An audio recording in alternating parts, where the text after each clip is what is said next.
Bienvenidos. Hoy nos vamos a meter de lleno en un tema que, bueno, ha pasado de ser casi ciencia ficción a estar en todos los titulares: la seguridad en la inteligencia artificial. Hola, ¿qué tal? Tenemos sobre la mesa un artículo muy completo que recopila el estado actual de este campo que, la verdad, avanza a una velocidad de vértigo. La misión de hoy es desentrañar qué es exactamente esto de la seguridad de la IA, por qué de repente hay tanta urgencia y cuáles son los desafíos a los que nos enfrentamos. Pues sí, porque es un campo que va mucho más allá de la típica imagen de robots rebeldes, ¿no? Aquí se cruza la ingeniería con la sociología, la política. Totalmente. Y la urgencia es real. El material deja claro que el punto de inflexión fue 2023, con la explosión de la IA generativa y algo muy significativo, que las advertencias más serias vinieron de los propios pioneros del sector. Claro, la preocupación de fondo, vamos, es que hay una brecha que no para de crecer entre lo que estas IAs pueden hacer y nuestra capacidad real para controlarlas. Esa brecha es la clave, sí. Para empezar, a ver, pongamos las cartas sobre la mesa. Cuando hablamos de riesgos, ¿de qué estamos hablando exactamente? Porque el artículo los ordena muy bien. Sí, como en círculos concéntricos, desde lo más inmediato a lo más especulativo. Eso es. El primer círculo, los riesgos actuales. ¿Qué son? Pues son los problemas que ya tenemos aquí, o sea, los que ya estamos intentando gestionar. Hablamos de sesgos en algoritmos que, por ejemplo, deciden sobre una hipoteca, Claro, o de fallos en sistemas críticos, o del uso de la IA para una vigilancia masiva que antes pues, era impensable. Son los problemas del ahora. vale. Y luego el siguiente círculo se aleja un poquito. Los riesgos emergentes. Ahí la cosa ya se pone más seria. Mucho más, sí. Ahí es donde el artículo sitúa, por ejemplo, el desempleo tecnológico a gran escala. Mm, La manipulación de la opinión pública, con desinformación que es casi perfecta, ciberataques mucho más sofisticados o, y esto da miedo, el uso de la IA para diseñar armas biológicas. Ya no son problemas de hoy, pero podrían serlo mañana. Y finalmente llegamos al círculo exterior, el que acapara los titulares más apocalípticos. ¿El más polémico? La pérdida de control sobre una futura inteligencia artificial general, la AGI, con capacidades superiores a las humanas. O incluso que la IA permita crear, no sé, dictaduras perpetuas. Y aquí es donde el debate, bueno, se incendia. Aquí es donde choca todo, porque en el propio campo hay una tensión brutal. Por un lado, tienes a gente como Andrew Ng, que es una eminencia, Sí, que en 2015 dijo que preocuparse por la AGI era como preocuparse por la superpoblación en Marte cuando aún no hemos puesto un pie allí. es un argumento muy pragmático, la verdad. Arreglemos las goteras antes de preocuparnos por los meteoritos. Exacto. Su punto era, centrémonos en los problemas reales de hoy. Pero claro, en la otra esquina del ring tienes a Stuart J. Russell, autor de la Biblia de la IA. Que dice justo lo contrario. Totalmente. Él advierte que es mejor anticipar el ingenio que subestimarlo. O sea, su punto es que, precisamente porque no sabemos cuándo llegará, más vale que empecemos a prepararnos ya. Porque cuando llegue, será tarde para reaccionar. Eso es. Y lo increíble es que esta preocupación, la del meteorito, ya no es cosa de cuatro agorreros como se decía antes. Los datos que aporta el artículo sobre lo que piensan los propios investigadores son, bueno, para sentarse a procesarlos. Son demoledores. Hay dos encuestas a cientos de investigadores de IA que revelan algo fascinante. La mayoría son optimistas, creen que la IA traerá grandes beneficios. Pero, Siempre hay un pero. siempre, A la vez, la mediana de los encuestados le da una probabilidad del 5% a un resultado extremadamente malo, como la extinción humana. un momento para que procesemos esto. Un 5% puede sonar a poco, pero si un ingeniero aeronáutico te dice que hay un 5% de probabilidad de que el avión se estrelle, ¿No te subes? ni tú ni nadie. Y aquí hablamos de la extinción. Es una cifra brutal. Brutal. Demuestra que no es una preocupación marginal, que está en el corazón de la comunidad que desarrolla esta tecnología. Y por si fuera poco, otra encuesta de 2022 a expertos en lenguaje natural reveló que un 37%, más de un tercio, Más de un tercio. sí, consideraba plausible una catástrofe al menos tan grave como una guerra nuclear total. La gente que la está construyendo tiene dudas muy, muy serias. Es que esto lo cambia todo. Y lo más curioso es que aunque esta conversación nos parezca súper actual, de 2024, el artículo rescata una cita que te deja helado. La de Norbert Wiener, sí. Uno de los padres de la cibernética. En 1949 escribió: cada grado de independencia que le damos a la máquina es un grado de posible desafío a nuestros deseos. En 1949. Es increíble. Estaban hablando de esto con máquinas que apenas sabían sumar. La preocupación es casi tan antigua como la idea de una máquina pensante. Pero claro, durante décadas fue algo teórico, de nicho. El campo ha ido madurando poco a poco. El artículo marca un hito en 2011, cuando el investigador Roman Jampolsky acuña el término ingeniería de seguridad de la IA. Intentando darle un marco técnico. Exacto. Pero el verdadero catalizador, lo que lo sacó del laboratorio y lo puso en la conversación global, fue un libro, ¿no? Sí, sin duda. En 2014, el filósofo Nick Bostrom publica Superinteligencia. Ese libro fue una bomba. Cayó en manos de figuras como Elon Musk, Bill Gates, Stephen Hawking. Y ellos, con el altavoz que tienen, empezaron a hablar de estos riesgos. De repente, el tema estaba en todas las noticias. Y a partir de ahí, la bola de nieve empezó a rodar cada vez más rápido. Muchísimo más rápido. En 2015, miles de expertos firman una carta abierta pidiendo investigar el impacto social. Luego, en 2017, la conferencia de Asilomar establece unos principios para una IA beneficiosa. Y uno de ellos es crucial. El de evitar la carrera. Ese.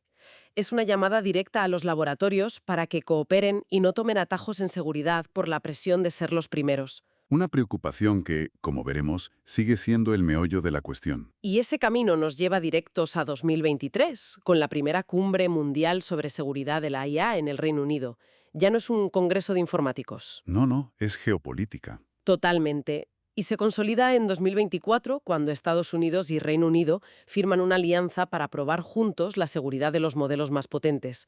La conversación ha saltado del campus universitario a la mesa del G7. Vale, entiendo el contexto, la urgencia.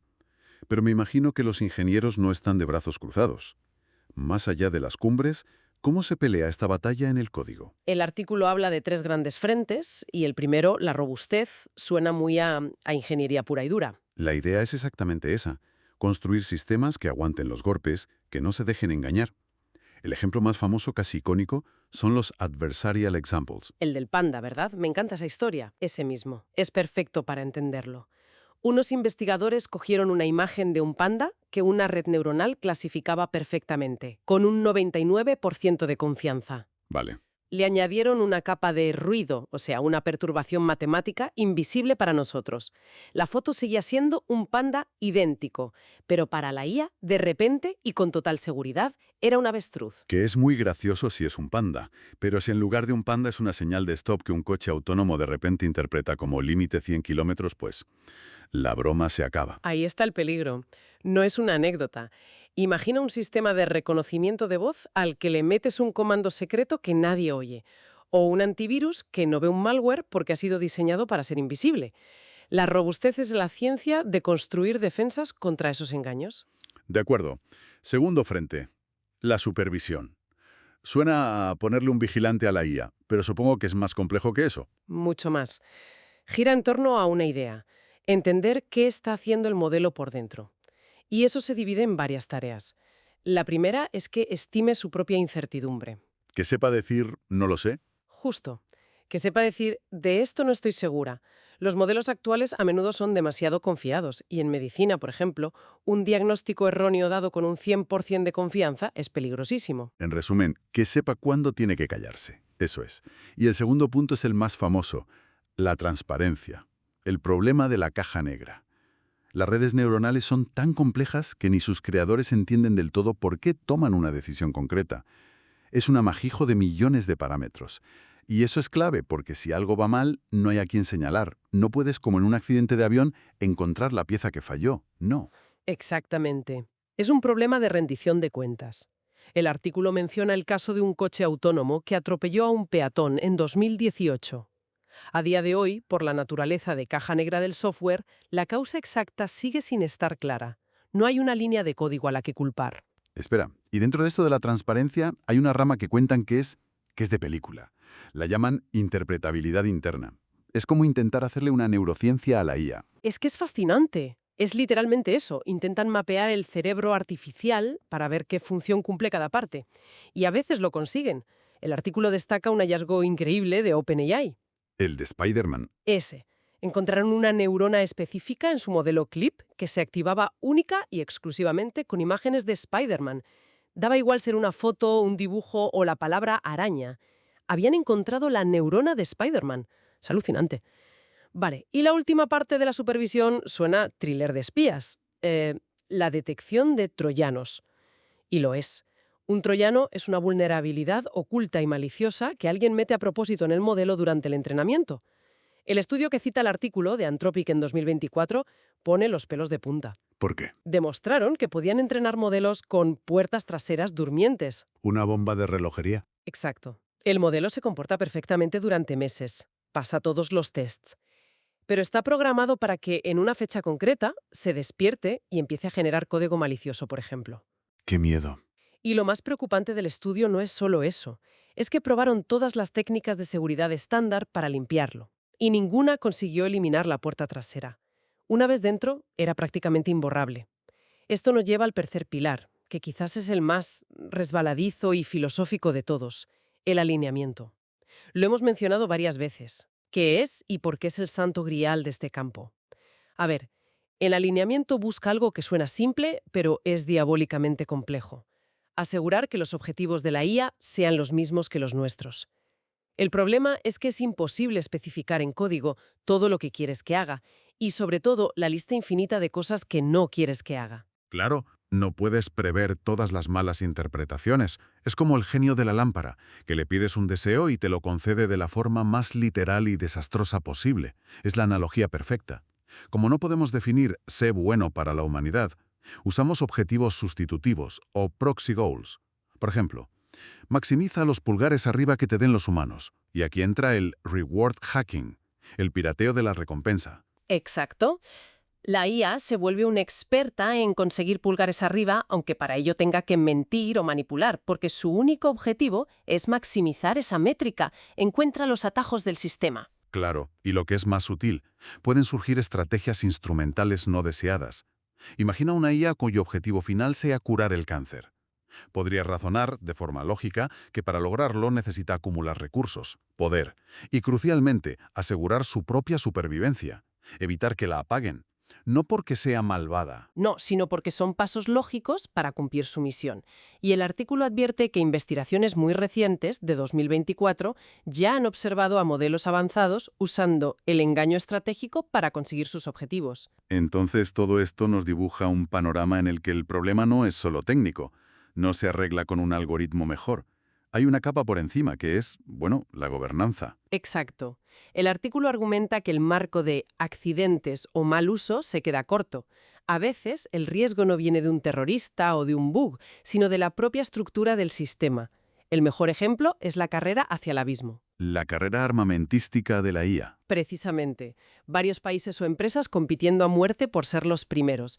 En esa carrera, la tentación de saltarse protocolos de seguridad para ir más rápido es enorme. Claro, es una dinámica de juego en la que todos podrían acabar perdiendo. Incluso el que gana la carrera.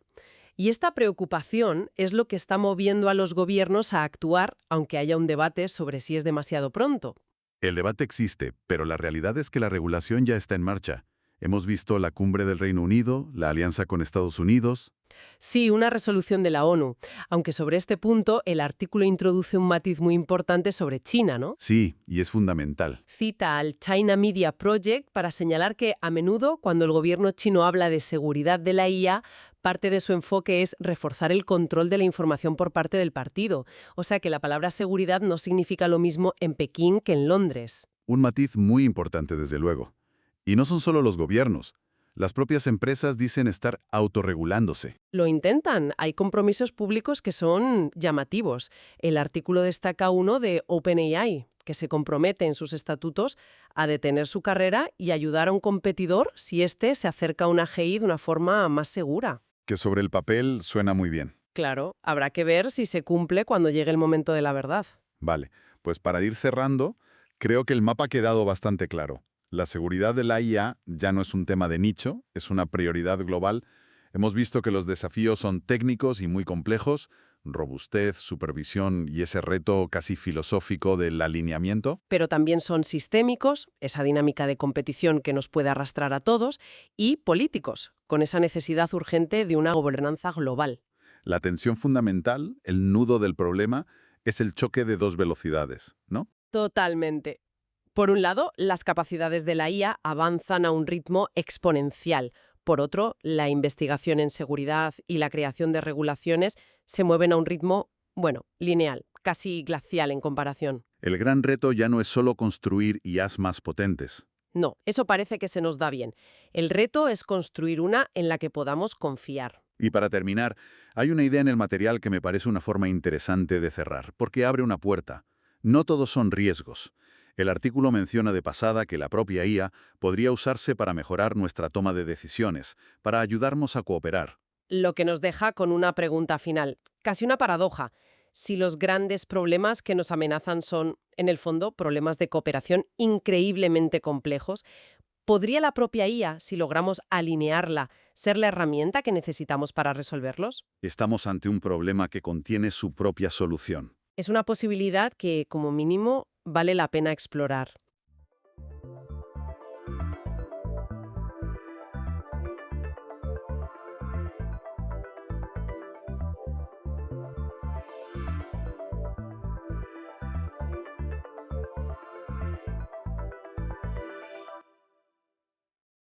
En 1553, el cronista español Pedro Cieza de León escribió algo que, bueno, casi 500 años después, a mí me sigue poniendo la piel de gallina. Es una cita potentísima. Decía: creo que desde que hay memoria de gentes no se ha leído de tal grandeza como la de este camino. Y hablaba de cómo atravesaba valles profundos, picos nevados, roca viva, ríos furiosos. Se refería, claro, al Capacñán, al gran camino real de los incas. Exacto. Y es que estamos hablando de una red de, hasta 40.000 kilómetros. Más que la del Imperio Romano, que ya es decir. Mucho más. Y todo construido sin usar la rueda, en uno de los terrenos más brutales del planeta. Así que hoy vamos a meternos de lleno a analizar los documentos, para responder a dos preguntas que a mí me parecen clave. La primera, ¿para qué se construyó una obra tan colosal? Y la segunda, que es casi más fascinante.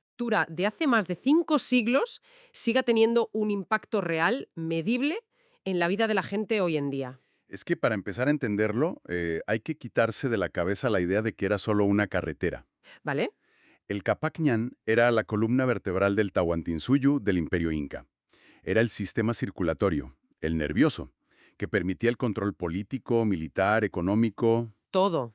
y religioso sobre un territorio inmenso. Y ojo, que es importante, no lo inventaron de cero. No partieron de la nada. No. Integraron y mejoraron miles de kilómetros de caminos que ya habían construido culturas anteriores como la Wari o la Tiwanaku. Fueron unos integradores magistrales. De acuerdo. Pues empecemos a desentrañar esto. El propósito más obvio, claro, es el transporte. Pero a mí me surge una duda. ¿Quién podía usarlo? Porque no me imagino un atasco de llamas a las 8 de la mañana. Pues no, en absoluto. Era todo lo contrario a una vía pública. El investigador John Hislop, que es una de las mayores autoridades en esto, lo dejó clarísimo. ¿Y qué decía? Que el uso del Capacñán estaba restringidísimo a asuntos de Estado. O sea, Por él se movían ejércitos, nobles, funcionarios y las caravanas de llamas con bienes para el imperio. El tráfico privado necesitaba permiso. qué fuerte. O sea que era una herramienta de control total. Me choca un poco la idea de un camino real que el propio pueblo, la gente común, no puede usar. Es que se entendía como parte de un orden, de un orden cósmico y social muy estricto. Cada persona tenía su rol y su lugar, y el camino era el dominio del Inca. No era para ir a dar un paseo. Vale. Y dentro de ese tráfico oficial hay una figura que es casi una leyenda, el chasqui. El corredor del imperio, una figura absolutamente clave. Eran atletas, ¿no? Atletas de élite, sí, seleccionados desde jóvenes, y operaban en un sistema de relevos increíblemente eficiente. ¿Cómo funcionaba exactamente? Pues cada corredor cubría un tramo corto, unos pocos kilómetros, hasta la siguiente posta, el Chasquihuasi. Y ahí pasaba el testigo. Eso es, le pasaba el mensaje oral, o un objeto, como los famosos quipus. Los registros contables hechos con nudos. Exacto. Y el siguiente corredor salía disparado. Gracias a esto, un mensaje podía viajar de Quito a Cusco, más de 2.000 kilómetros, Una distancia enorme. en menos de 10 días. Para la época, vamos, era una velocidad asombrosa. Eran, sin exagerar, el Internet de fibra óptica del Tahuantinsuyo. Qué buena analogía. Vale, la información volaba. Pero, ¿y las mercancías? Has mencionado las llamas. A ver, no había caballos ni bueyes. ¿Cómo movían toneladas de cosas por esas montañas? Ahí entra en juego la llama. Y era, de hecho, el vehículo de carga perfecto para ese entorno. ¿Por qué? Son animales ligeros, muy ágiles, que se mueven por senderos estrechos y escarpados donde un carro ni podría soñar con pasar. Y además, por lo que he leído, eran sorprendentemente cuidadosos con la propia infraestructura. Totalmente. Y este es un detalle genial. A diferencia de un caballo con herraduras que te destroza un empedrado, las llamas tienen pezuñas suaves, como almohadillas. No dañaban el camino. No lo erosionaban. Podían cargar unos 30 kilos cada una y recorrer hasta 20 kilómetros al día. Eran un sistema de transporte eficiente, resistente y, podríamos decir, sostenible. O sea, un motor ecológico que no destrozaba su propia carretera. Es una pasada. Pero bueno, el propósito iba mucho más allá. Los documentos insisten en que era el eje de toda la economía inca. Y aquí la cosa se pone compleja, ¿no? Aquí es donde hay que hacer un reset mental y olvidarnos de conceptos como mercado o dinero. Nada de eso. Nada. La economía inca se basaba en la redistribución centralizada. El concepto clave es el de archipiélago vertical. Suena fascinante. A ver, explícanoslo de forma sencilla. Pues imagínate el territorio inca. Tienes la costa, que produce pescado y algodón, subes a la sierra y tienes maíz y patatas. ¿Vale? Más arriba, en la puna, pastos para llamas y alpacas, y luego la selva alta con coca y frutas. Diferentes pisos ecológicos. Exacto. El Estado recogía los excedentes de cada uno de esos pisos y, usando el Capac Ñan, los redistribuía por todo el imperio. Ah, entiendo. Así la gente de la sierra tenía pescado de la costa, y los de la costa, lana de la puna. Era una logística de seguridad alimentaria a una escala monumental. Y para que eso funcionara, harían falta almacenes. Centros de distribución gigantescos. Exacto. Los culiacas eran depósitos estatales construidos con una arquitectura súper sofisticada para la ventilación y conservación de elementos. ¿Y eran tan grandes? Imagínate, en el centro de Huánuco Pampa se han documentado casi 500 culiacas. Momento. ¿500? ¿500 almacenes en un solo lugar? Sí, con una capacidad de almacenamiento de más de 37.000 metros cúbicos. Pero eso no es un granero, eso es como un centro logístico de Amazon, el Amazon Prime del imperio. Es una buena analogía. Eran eso y mucho más.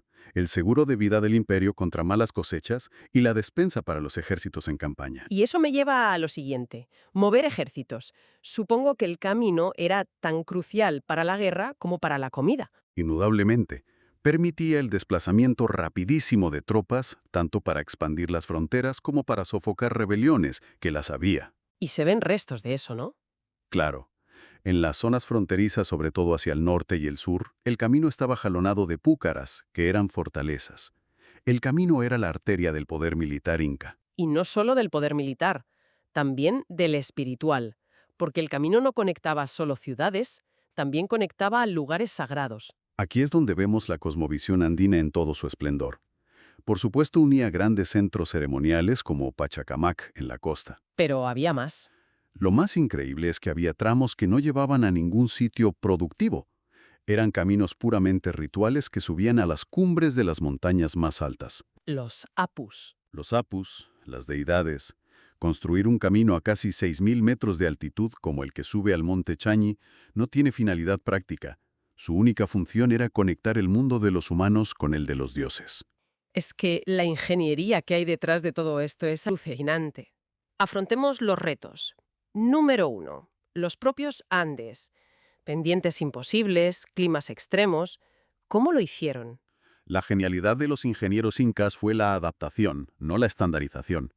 No hay un camino inca único. ¿A qué te refieres? Pues el firme, por ejemplo, cambiaba. En zonas de montaña podía ser un pavimento de adoquines perfecto. En la puna, a más de 4.000 metros, pues tierra pisonada y grava. Y la anchura también variaba, ¿no? Muchísimo.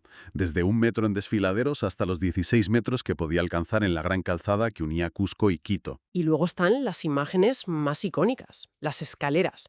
Cientos de escalones tallados en la roca.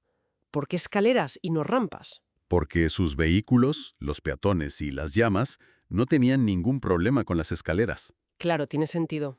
Una escalera es la forma más directa de salvar una pendiente. Una rampa en zigzag habría requerido mucho más espacio. Para ellos era la solución más eficiente. Vale, superado el reto de las pendientes. Reto número 2, y este es mayúsculo. Los cañones. Abismos de cientos de metros. Macidus, Terebus, Quilabes. ¿Qué haces ahí? Pues ahí desplegaron un catálogo de soluciones asombroso. Para ríos pequeños, puentes de troncos o de losas. Pero para los grandes ríos, Los puentes colgantes de cuerda. la gran maravilla de la ingeniería preindustrial, sí. Pero a ver, ¿de cuerda? Simplemente cuerda para cruzar un abismo de 45 metros como el del río Apurímac suena increíblemente frágil. Mucho más de lo que imaginas. No era una simple cuerda. Eran cables gruesos, a veces del grosor del torso de una persona, trenzados con miles de fibras de una hierba local, el licho. ¿Aún así? Pero su verdadera genialidad no estaba en la durabilidad, sino en la renovabilidad. ¿Cómo es eso? Eran estructuras perecederas, sí, y por eso, cada 2 años, las comunidades locales a través de la MITA tenían la obligación de reunirse, desmontar el puente viejo y tejer uno nuevo en cuestión de días.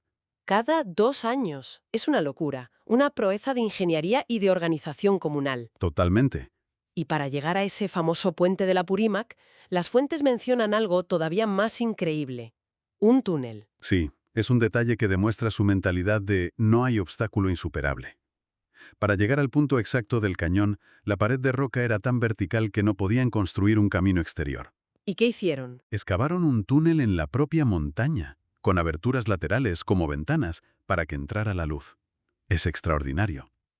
Toda esta obra monumental necesitaba una organización brutal, no solo para construirla, sino, como has dicho, para mantenerla. La clave, como en casi todo, era la MITA, ese sistema de trabajo tributario, pero por encima había una burocracia muy especializada. ¿Había ministerios? Casi. El cronista Guamán Poma de Ayala nos cuenta que había un responsable de los caminos, otro para los puentes y un supervisor general para los chasquis. Y para que todo funcionara, crearon otra pieza clave. Los tambos. Los tambos, una red de posadas y almacenes a lo largo del camino, espaciados a una jornada de camino a pie. 20 o 25 kilómetros más o menos. Eso es, ofrecían alojamiento y provisiones a los viajeros oficiales. Eran las áreas de servicio de la autopista Inca, y su importancia fue tal que la palabra tambo ha sobrevivido en miles de nombres de lugares. Lo que nos lleva a la pregunta inevitable. Tenemos una red increíblemente sofisticada, vital, perfectamente mantenida. ¿Qué pasó? ¿Cómo se desmoronó algo tan esencial? Pues, la llegada de los conquistadores españoles fue el catalizador del colapso. Irónicamente, al principio, usaron los caminos en su propio beneficio. Les vino de perlas. Les permitieron llegar hasta Cusco con una rapidez que nunca habrían logrado. El problema es que la tecnología europea era completamente incompatible con la andina. Explícame eso de la incompatibilidad tecnológica. Pues mira, sus caballos, con herraduras de metal, destrozaban los pavimentos. Sus carretas eran inútiles, no podían subir escaleras ni cruzar los puentes colgantes. Claro. El camino no estaba diseñado para la rueda. Pero el daño físico, fíjate, fue el menor de los problemas. ¿Cuáles fueron las causas más profundas? Fueron 2, y ambas catastróficas.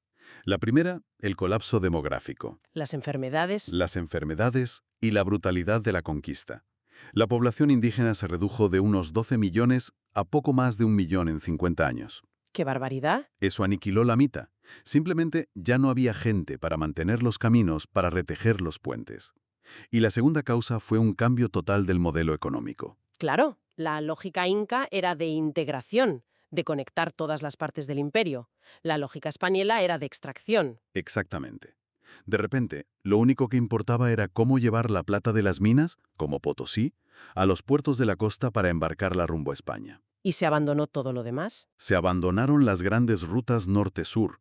La inmensa mayoría de la red dejó de tener un propósito en el nuevo orden colonial y fue abandonada a su suerte. Y a pesar de ese abandono y de la destrucción, su legado persiste de formas que son, como poco, sorprendentes. Se estima que hoy solo es visible un 25% de la red original. Mucho se perdió para siempre, a menudo porque infraestructuras modernas como la carretera panamericana se construyeron literalmente encima. Pero lo que queda es tan valioso que es patrimonio de la humanidad. Por la UNESCO, sí, y en una candidatura conjunta única de los 6 países por los que pasa: Colombia, Ecuador, Perú, Bolivia, Chile y Argentina. Y aquí llega el dato que, para mí, es el más alucinante de toda esta historia, el que conecta el pasado con el presente de una forma que se puede medir. Un estudio de 2021. Es un dato extraordinario, de verdad. El estudio comparó cientos de comunidades andinas actuales y descubrió que aquellas que viven a menos de 20 kilómetros del trazado del antiguo Capacñán. Sigue. Espera un momento. ¿Me estás diciendo que el simple hecho de vivir cerca de una ruta de hace 500 años se traduce hoy en que la gente tiene mejores salarios y sus hijos están mejor alimentados? Exactamente. Tienen de media mejores salarios, mejores índices de nutrición y mayores niveles de escolarización que comunidades similares pero que están más alejadas del camino. Es increíble. El eco de esa infraestructura sigue sonando en el bienestar de la gente. Es la prueba definitiva de que las grandes infraestructuras crean patrones de desarrollo que pueden perdurar durante siglos. Y claro, su uso más visible hoy es turístico. El camino Inca Machu Picchu es mundialmente famoso. Así es solo un pequeño tramo, pero se ha convertido en un icono global que permite a miles de personas sentir, aunque sea a pequeña escala, lo que era caminar por esas sendas. Entonces, si recapitulamos, el Capacñán no era una simple carretera. Era el sistema nervioso que mantenía unido un imperio imposible, moviendo recursos, ejércitos, ideas. Todo gracias a una ingeniería brillante y una organización férrea. Y para cerrar, me gustaría dejar una última reflexión que se encuentra en el propio camino. A lo largo de la ruta, en los pasos de montaña, los viajeros andinos construían durante siglos unos montículos de piedras, las apachetas. ¿Qué eran exactamente? Pues cada viajero, al pasar, cogía una piedra, soplaba sobre ella su cansancio y sus plegarias y la añadía al montón, como una ofrenda a los apus, a los dioses de la montaña. Un acto de respeto. De diálogo con el paisaje. Una costumbre que los españoles, claro, consideraron pagana y quisieron erradicar. Me lo imagino. Los sacerdotes católicos ordenaron que se destruyeran las apachetas y mandaron colocar cruces de madera en su lugar.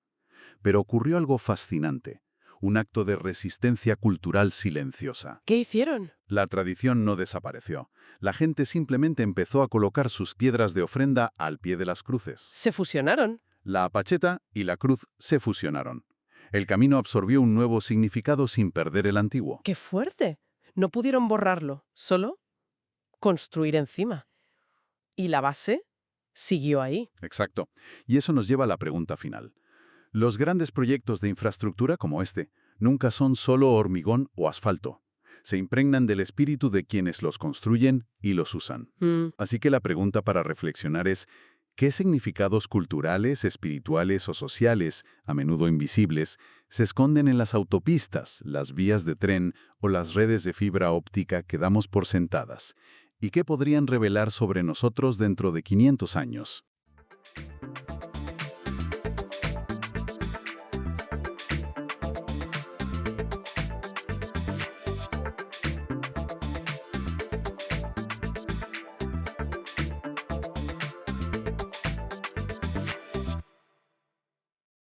Hay un animal que vive, literalmente a nuestro lado, pero casi siempre en la sombra. Lo vemos de reojo en el metro, oímos sus carreras detrás de las paredes y, bueno, usamos su nombre como uno de los peores insultos que existen. Hablamos de la rata. Y es que, probablemente, casi todo lo que creemos saber sobre ella se resume en una sola palabra: plaga. Pero, ¿y si esa imagen está como poco incompleta? Hoy vamos a hacer precisamente eso.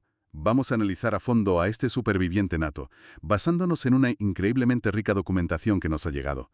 La misión de hoy es ir más allá del asco, del miedo, para descubrir una biología que es asombrosa, una historia con los humanos que está llena de contradicciones y un simbolismo cultural que dice muchísimo de nosotros mismos. Es que esa es la clave. La rata es un espejo. Su historia está tan, pero tan entrelazada con la nuestra, que estudiarla es en cierto modo estudiarnos a nosotros. Las mismas rutas que usamos para comerciar, para expandirnos, las usaron ellas para conquistar el mundo a nuestro lado. Y esas contradicciones que tenemos con ellas, las odiamos como plaga, pero es que las necesitamos en la ciencia. Reflejan nuestras propias complejidades como la especie dominante del planeta. Es un tema fascinante, la verdad. Pues vamos a meternos en faena. Empecemos por lo más básico, porque a veces lo damos por sentado. ¿Qué es una rata? Yo siempre he pensado que es simplemente un ratón más grande y menos adorable, digamos. Bueno, en esencia no vas muy desencaminado, ¿eh? La distinción popular es básicamente el tamaño. Científicamente, las ratas verdaderas son del género Ratus, que es originario de Asia. Y aunque hay docenas de especies, las que han colonizado el mundo con nosotros son dos: la rata negra, Ratus ratus, y la parda, Ratus norvegicus. Son las que vemos en nuestras ciudades. Y son increíblemente eficientes. He leído que alcanzan la madurez sexual en apenas 6 semanas.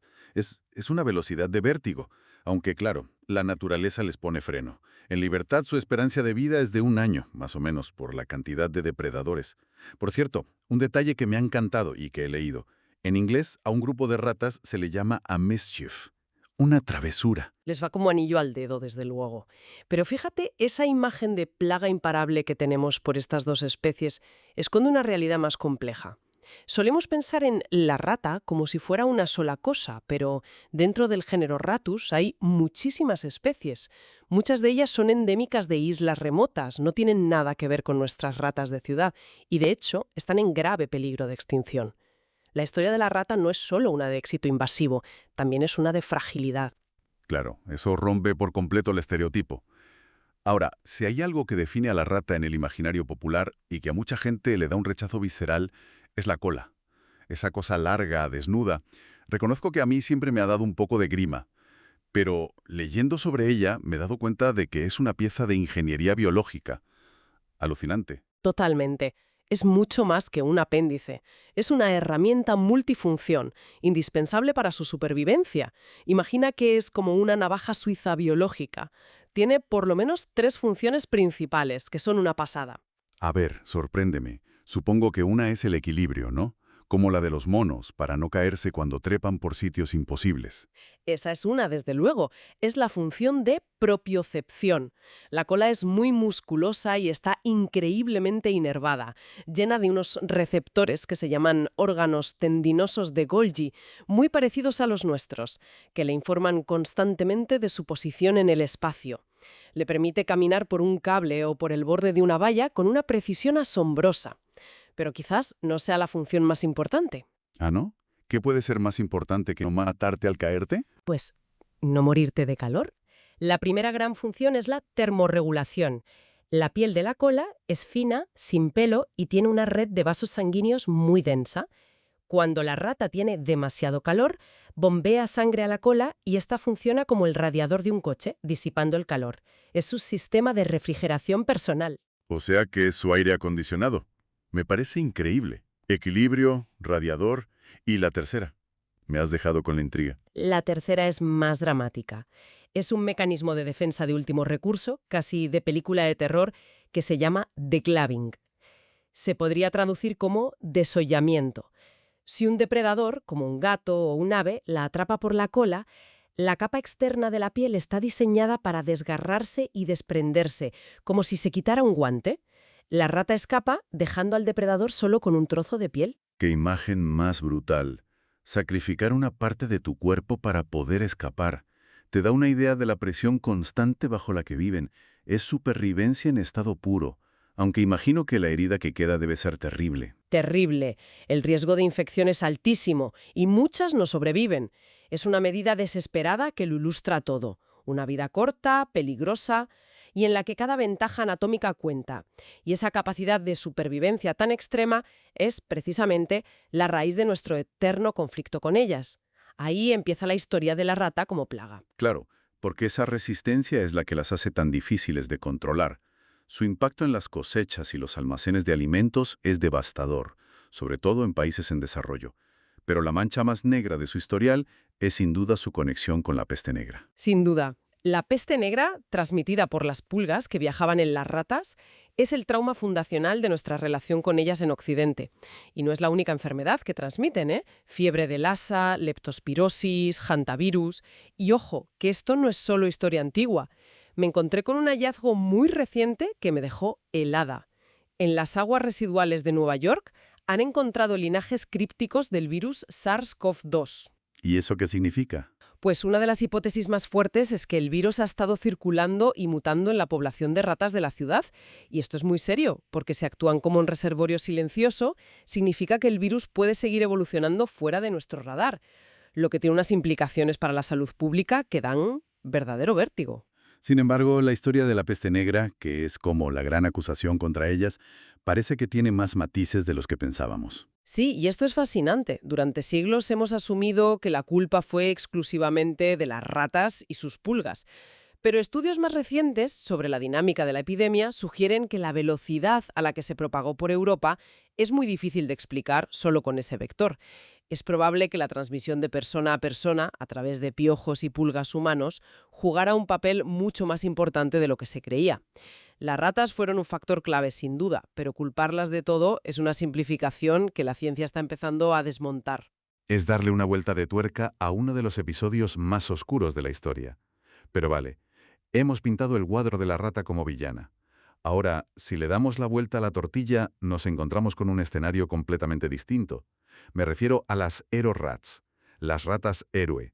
Cuando leí sobre esto, no daba crédito. Gigantes africanas, que son mucho más grandes y dóciles que las pardas, para usar su increíble sentido del olfato en tareas humanitarias. Son capaces de detectar minas terrestres con una eficacia altísima. Son tan ligeras que no detonan los explosivos y pueden limpiar un campo minado en una fracción del tiempo que tardaría un humano con un detector. Y no solo eso, también detectan la tuberculosis. Olfatean muestras de esputo y pueden identificar las infectadas mucho más rápido que un técnico de laboratorio. Han salvado literalmente miles de vidas. Pasar de ser el vehículo de la peste a detectar enfermedades para salvar a la gente, el cambio de registro es brutal. Es una paradoja increíble. Y su papel como aliadas no termina ahí. La ciencia moderna tal y como la conocemos sería impensable sin ellas. Desde finales del siglo XIX son el organismo modelo por excelencia en los laboratorios. Los famosos experimentos de psicología, ¿no? Pienso en los estudios sobre el comportamiento de John B. Calhoun en los años 60. Los del sumidero conductual, que estudiaban los efectos del hacinamiento. Tuvieron un impacto cultural enorme. Esos son un gran ejemplo, pero su uso va mucho más allá. A nivel fisiológico, tenemos una homología anatómica sorprendente en ciertas áreas, como la estructura del corazón y los arcos aórticos. Esto las convierte en un modelo perfecto para la investigación cardiovascular, para probar fármacos, pero lo que de verdad me parece que lo cambia todo es un hallazgo de 2007. A ver. Se demostró que las ratas poseen metacognición. Espera. Metacognición. ¿Me estás diciendo que una rata es consciente de sus propios procesos mentales? ¿Que sabe lo que sabe? Eso me vuela la cabeza. Siempre hemos pensado que eso era algo exclusivo de los humanos, y como mucho de algunos grandes simios. Pues este estudio sugiere que ellas también la tienen. Podían evaluar la dificultad de una tarea y decidir si la intentaban o no para obtener una recompensa, lo que implica una forma de introspección. Es un descubrimiento que nos obliga a replantearnos muchísimas cosas sobre la inteligencia animal. Y es importante distinguir aquí.